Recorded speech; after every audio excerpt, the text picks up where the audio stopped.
Hello สบายดีทุกคนสบายดีไหมบ้านสบายดีคุณสบายดี FC ทางภายในและต่างประเทศน้องพี่น้องมื้อนี้คุณมีอย่างมาเรามีอาณาหากันดีใจน้องบ่าวเคนคำที่เพิ่นมีหมู่ใหม่แม่นเนาะพี่น้องวันหมู่ใหม่ละได้มาอยู่นำกันเป็นรูมเมทหมู่ใหม่แต่ว่าเคยเป็นหมู่เก่าแม่นกระเจ้าฮู้จักกันแต่สมัย2003เพราะว่าเราได้เพื่อนร่วมห้องใหม่แต่ว่าเป็นหมู่เก่าที่ฮู้จักกันมาโดนนานเพิ่นก็ล้มกันเนาะสองเสี่ยวเพิ่นว่าบ่นึกบ่ฝันว่าเจ้าสินำข่อยมาฮอดประเทศลาวถ้าสาวคำก็ดีใจเนาะที่ได้เห็นหมู่เก่านะแม่นอันนี้แหละเนาะเพิ่นว่ามิตรภาพบ่มีวันตายแล้วก็มาฮอดบ้านเฒ่าคำเนาะเฒ่าคำก็พาเราไปเห็นเบิ่งเบิ่งห้องนอนบอนที่พักพาอาศัยก็ไปแนะนำว่าสถานที่อยู่ในบ้านเนาะก็บอกตัวเองบอกหมู่ว่าโอ้อันนี้ห้องนอนข่อยตอนมาใหม่ๆบ้านข่อยก็บ่มีหยังเฮือนเป่าตอนนี้แล้วไอ้คำเราก็ได้แปลงห้องนอนใหม่แล้วเพิ่นก็สิไปซื้อเพดานมาใส่แล้วเพิ่นสิคั่นห้องให้หมู่เพิ่นนอนแล้วเพิ่นก็มีหมู่ได้ออกกำลังกายนํกันบัดนี้บ่เหงาละเนาะดีแนวนึงที่แบบว่าอย่างน้อยเฮาก็มีหมู่ที่เฮาเคยบ่นึกบ่ฝันว่าหมู่ที่เฮาใหญ่มานํกันตั้งแต่ยังน้อยในอดีตเนาะสิมีโอกาสได้มาใช้ชีวิตอยู่นํกันอยู่ที่ประเทศลาวมันเป็นการใช้ชีวิตที่บ่แม่นว่าใช้ชีวิตมือต่อมือแต่ว่ามันก็เป็นการใช้ชีวิตอยู่นํกันแบบอ้ายแบบน้องเพราะว่ามันสิได้อยู่นํกันดนบ่แม่นว่าอยู่มื้อนี้มื้ออื่นแต่ว่ามันเป็นการใช้ชีวิตซอยเหลือซึ่งกันและกันเบิ่งแยงซึ่งกันและกันยามตกทุกข์ได้ยากหรือว่ายามเจ็บไข้ได้ป่วยก็พอมีหมู่เบิงเป็นเพื่อนร่วมทางเป็นเพื่อนร่วมในการใช้แนวคิดแล้วก็เป็นเพื่อนในการซอกเวียกงานในการทำมาหากินเนาะเพื่อซอยให้ผู้ที่มาใหม่นี่ได้เริ่มต้นชีวิตใหม่อนาคตข้างหน้าเฮาอาจจะเห็นยูทูบเบอร์หน้าใหม่เนาะถ้าหากว่าหมู่ใหม่ของไอ้คำนี่แล้วสนใจไอ้บุญฮู้บ่หมู่ใหม่ของไอ้คำชื่อหยังชื่อแกะเนาะคันชื่อแกะคนแถวทางใต้ปักเซบ่คิดว่าทางปักเซแม่นล่ะเฮาก็บ่ฮู้เนาะส่วนหลายเฮาได้ยินแต่คนทางใต้ฮักคันฮักหลายห้องชื่อแกะบ่อีแกะบักแกะโอ้หมายความว่าฮักแพงสุดแม่นถือว่าฮักหลายคันไทยเวียงก็อีลาบักคำสินะเนาะคันคนทางใต้เขาได้ยินว่าอีแกะบักแกะเขาก็บ่ฮู้ว่าทางใต้เป็นใต้สวรรค์หรือใต้บักเซหรือเพิ่นเอิ้นทางแต่ว่าเฮาฮู้แต่ว่าเป็นคันห้องอีแกะบักแกะหรือเป็นคนมาแต่ทางใต้เนาะเราก็ได้หมู่ใหม่นอกจากนั้นนอกจากว่าไอ้คำได้บ่าวแกะมาอยู่นำที่เป็นหมู่ใหม่บ่าวแกะก็ได้หมู่ใหม่อีกบ่าวซักบัดนี้โอ้มันทางเดียวกันอีกบัดนี้แม่เนาะถือว่าแม่น3สหายเพิ่นนี่แม่นมาแต่ทางใต้แม่นแล้วก็อยู่ลาวเพิ่นบอกว่าเพิ่นบ่มีไผเด้บ่รู้จักไผแม่ก็ฮู้ว่าทางไกลๆลูกหลานของเมียหลานของผัวไปซั่นถามว่าเพิ่นมีพี่น้องบ่ก็มีแต่ว่าก็เป็นพี่น้องเครือญาติที่มันห่างออกไปแล้วอีกอย่างนึงในเมื่อว่าพี่น้องที่เขาเจ้ามีสายเครือญาติที่มันห่างออกไปเพิ่นก็บ่อยากรบกวนพี่น้องแต่ว่าเพิ่นก็มีพี่น้องสปอนเซอร์เพิ่นออกมาหรือว่ารับประกันเพิ่นออกมาบัดนี้หลังจากประกันเพิ่นออกมาแล้วเพิ่นก็มีความสะดวกใจอยากอยู่นำหมู่เพราะว่าหมู่ใหญ่มานำกันเคยช่วยเหลือซึ่งกันและกันมันสิมีความเข้าอกเข้าใจกันหลายก่อนแล้วมันก็สิได้เรียนรู้จากผู้ที่มาอยู่ก่อนยกตัวอย่างคือไอ้คำเรามาก่อนเนาะเราอยู่หมู่บ้านนั้นถือว่าเราอยู่หัน6 เดือนแล้วได้หมู่ใหม่มาอยู่นำกันเราก็สิได้เรียนรู้นำไอ้คำเพราะว่าเราว่ามาอยู่ใหม่ก็ถามความรู้สึกว่าเจ้ามาอยู่ใหม่กี่ยนมานี่รู้สึกแนวใดเราก็ว่าเราก็มีความกังวลย่านบ่ฮู้ว่าหลังจากขึ้นยนต์มาแล้วตีนวิดดินแล้วบ่ฮู้ว่าเขาสิเอาเฮาไปไสฮู้แต่ว่าย่านฮู้แต่ว่ามีความย่านหลังจากมาฮอดแผ่นดินลาวปึ๊บได้เห็นเจ้าหน้าที่ให้การต้อนรับให้ความอบอุ่นจนบ่อยากกลับบ้านแล้วว่าอุ่นจนบ่อยากออกจากสถานที่พักเซาเนาะบ่อนที่ก็สะดวกสบายแม่นเพิ่นว่ากินข้าว3คาบเนาะ ไปเตะบานไปเตะโต้ อืม มีความสะดวกสบายเนาะก็คือเบาซักเพิ่นก็บ่มีพี่มีน้องเพิ่นย้ายมาอยู่ใหม่เพิ่นก็มีไอ้คำนั่นเป็นหมู่ อืม บัดนี้เพิ่นก็ได้สมาชิกเพิ่มขึ้นบัดนี้เป็น3ทหารเสือ อันคนซื้อแกนี่หาก็ออกได้3มื้อ แม่ ก็เลยมาพบเท่าค แล้วหาก็ออกจากศูนย์หับต้นสัวขาวดงมะคายได้3มื้อเพราะว่าไอ้คำสวนมาอยู่น้ำ ำ แต่ว่าหลังจากที่เพิ่นไปฮอดเวียงจันทน์นั้นเพิ่นอยู่ในหันเดือนหนึงเดือนปลายเพิ่นว่า เดือนที่หนึ่ง เนาะเดือนกับทิศหนึ่ง5อาทิตย์ อืม เพิ่นอยู่ในศูนย์นั้น5อาทิตย์เพื่อหยังเพื่อรอท่าพี่น้องมาประกันเอา เพิ่นก็ได้เปลี่ยนผู้ประกัน2เทื่อทำอิฐผู้ประกันหันอยู่แถวสารวันแต่ว่ามันไกลโพดเนาะ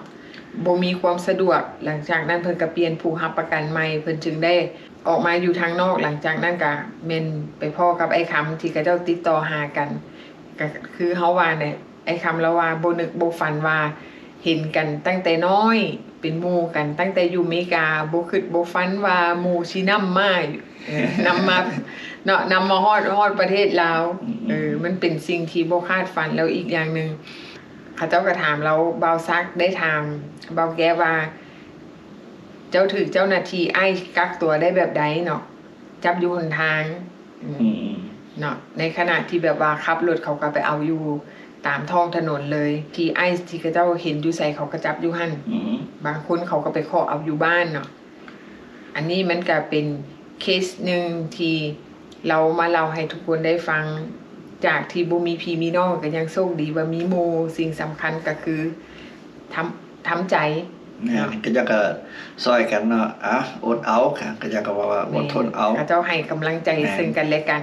โอ้ยเป็นตาสะอ่อนไอ้คำเนาะเราให้การต้อนรับหมู่หั้นนะ พาไปย่างเบิ่งอันคุมบ้าน แม่ คุมบ้านเรามีห้านอาหารมีห้านน้ำ แม่พาไปกินข้าวกินน้ำแนะนำหมู่ในฐานะที่ถือว่าเป็นอ้ายใหญ่ว่าซั่นซะเพราะว่ามาอยู่ก่อนแต่ว่าอายุน้อยกว่าหมู่ แต่ว่าทุกคนอย่าลืมไปติดตามซ่องบาวซักเด้อเนาะ แม่นแล้วเบาสัก แม่นซ่องบาวซัก YouTube พอตี นะ เฮาสิขึ้นหน้าจอให้เบิ่งเนาะขึ้นทางเทิงให้แล้วก็เบิ่งเทื่อทุกคนได้เข้าไปติดตามบาวซักว่าเป็นแนวใดเฮาก็ซอยเหลือเพิ่นเล็กๆน้อยๆเนาะพี่น้องเนาะซัพพอร์ตกันเพื่อหยังเพื่อว่าเพิ่นจะได้มีรายได้อีกทางหนึ่งในการใช้ชีวิตในการดำเนินชีวิตใหม่ของเพิ่นอยู่ที่ประเทศลาวแล้วอีกอย่างหนึ่งเขาเจ้าก็พยายาม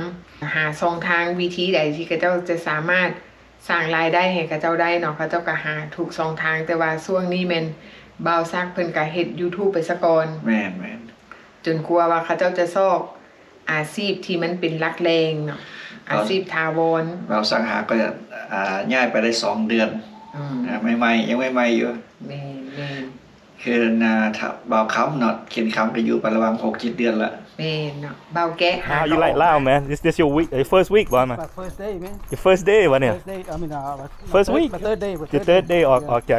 จาก welcome center เนาะ How you like it in Lao? Shit, unbelievable. Unbelievable. Yeah. Me too เนาะแสดงว่าเห็นกันเสยแต่นี่ Yeah. Dang. พาแกไปกินข้าว so Can't you know believe it, you know. so เฮาก็อยู่บ้านเฮาเลยนี่นาย you know บ้านหน้าทางงอนเฮามาอยู่นี่เป็น6 เดือนแล้ว That's my first spot right here มาอยู่ Come now, here you go. มาทำหน้าวะแก เอ้ย มา what were you say earlier start from the bottom Yeah, now we here. now we here in the bottom again man so I mean man we lose everything เสียเบิด Start over. เพื่อนซ่านลูกเมียการงานเนี่ยก็เสียเบิด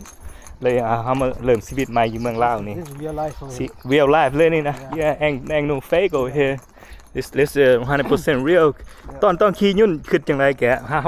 how you feel like คิดจังไรความคิดในโต I นะ feel like I want to make it here. Whatever. you want to make it real quick Yeah. how they treat you though like คักอยู่บ่ Hell no. บ่ They fucking handcuff you all the way back and forth, back and forth. yeah go use restroom ยาก Yeah, ไปเหี่ยวตรงไหนอดเหี่ยวบ่ yeah. มีนี่คนเดียวเนาะเพิ่น come uncuff you to go use the restroom take you to the restroom and stuff Yeah.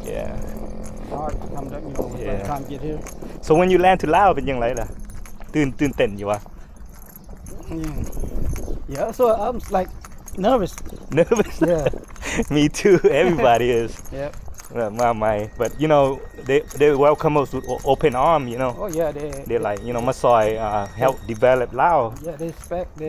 they nice respect to you, yeah they ask us nicely too They and feel good. and I feel welcome you know I feel like Laos could be my home Yep. now we just gotta make it we just gotta come up with some plan we just gotta trying to do stuff over here build a business start something you know something it's just we just barely got here so it take time man I mean give us like a couple years maybe 6 months for now start doing something you know you want some bubba or something they got bubba here you want to get bubba and go drink over there you want it a bubba see that here Woo. แกสิมาอยู่น้ำเฮาเลยตาเนี่ยนะ Welcome back to Laos. ป้าตามเขามาหอดเหล้าเสยแกดิป้าดิโล I already know when they got locked up. I already know, man. I hope you don't come before report, man. You know, everybody go report. ป้าดิ They got hit. บุญกรรมเขาเป็นจังไรน้ำกันนี่นะคือตามกันมาหอดเหล้าเส้น ตำรวจนะครับศาสนา ๆป้าดิโล oh man it's wild but you know it is what it is you know เขาก็ต้องได้สู้ต่อไปได้ตามพวกเขา you know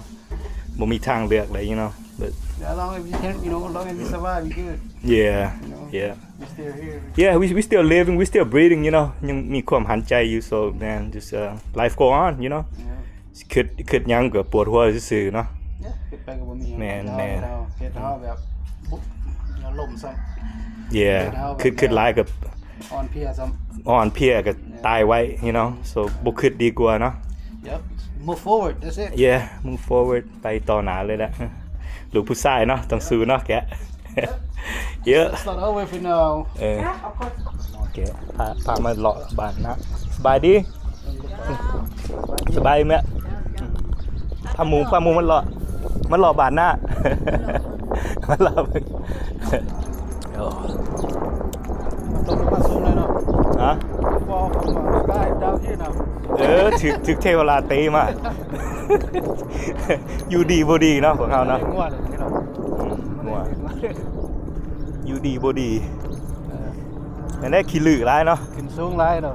ขี้ลือร้ายเลยหมอแกนะขี้ลือได้เนี่ย ข้ามดา ขี้ ว ลือแต่หน่อยคุณหมอนี่ ดาวขึ้นไปสูงหลายข้ามดาว ขี้ลือยังขี้ลืออยู่ว่าจะปีเลยแกนี่นะจะปีเลยเนี่ย บ่ฮู้แล้วจะปี เกิดปีเท่าไหร่ มีแต่คิดเก่า ปีเท่าไหร่ ปี51เลยเด้ 51ล่ะ51 years old เนี่ยตานี่อืม มันมีไซเก่าอยู่ ยังสิใสเก่าอยู่บ่เกิดจักเทื่อวะบ่ใหญ่จักเทื่อ ใหญ่จักเทื่อเดินเตะลงมาเนาะ จิกกะเตะลงมา ขึ้นสูง โอเคไปกินอยู่หาดนี่ไปเบิ่งเปิดอยู่ว่าพวกเจ้าโอเคเป็นนั่งอย่างแกนั่งอยู่เลยฮะโอ้สิทาเฮิงอยู่วะเขากับหมอแกนั่นมื้อนี้เด้อ เด้อกินข้าวเด้อ เพิ่นอยากกินลองอาหาร กินต้มกับลาบจับไว้ ลองมึงแกะแสบบ่เนี่ย กระโปงแตกบ่เนี่ย No it's just a เครื่องใน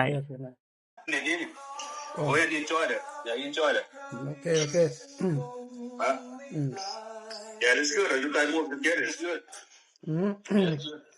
มึงเอาหมูแพงกันเด้แต่โดนละ Huh? มึงเอาหมูแพงกัน Oh, คนกระเป๋าฟังแล้ว Yeah. เดี๋ยวมาอยู่ลาวนำกันเซยแต่นะ มึงนึกว่าฟังกันมาอยู่นำกัน Hell yeah. Yeah. มีคนเบิ่งเป็นนั่นเป็นนี่เนาะ แม่น There's something that take care, you know, in case there's something happen, you know, it's good though. หากก็ออกจากศูนย์ฮับต้น3 มื้อแต่ว่าไปถึงประเทศลาวหั่น5 อาทิตย์แล้วเนาะถือว่า5 อาทิตย์ 6 อาทิตย์เข้ามานี่ชีวิตใหม่กับหมู่เก่าเนาะพี่น้องเนาะเฮาก็ให้กำลังใจซึ่งกันและกันเนาะพี่น้องอันนี้ก็เป็นอีกคลิปนึงที่เฮาเอามาฝากหมู่ใหม่ของไอ้คำถ้าหากว่าบ่าวแกะกับบ่าวซักเห็นคลิปนี้เนาะ เตรียมตัวท่าเด้อจังหน่อยเบาอุ่นสิไปยาม แม่นมีโอกาสสิไปยามแทน คันเฮามีโอกาสเฮาก็สิไปกินข้าวกินน้ำเพิ่นมี โอ้ มีเบาคำเบาแกะเบาซัก เบาเนี่ยเบาซักนี่เป็นอันน่ะคุกเด้ โอ้ เราเฮ็ดอาหารเก่ง แล้วเป็นพ่อครัว ครอบครัวเนาะ แม่น เออ เฮาสิไปลองฝีมือเบาซักบ่ แ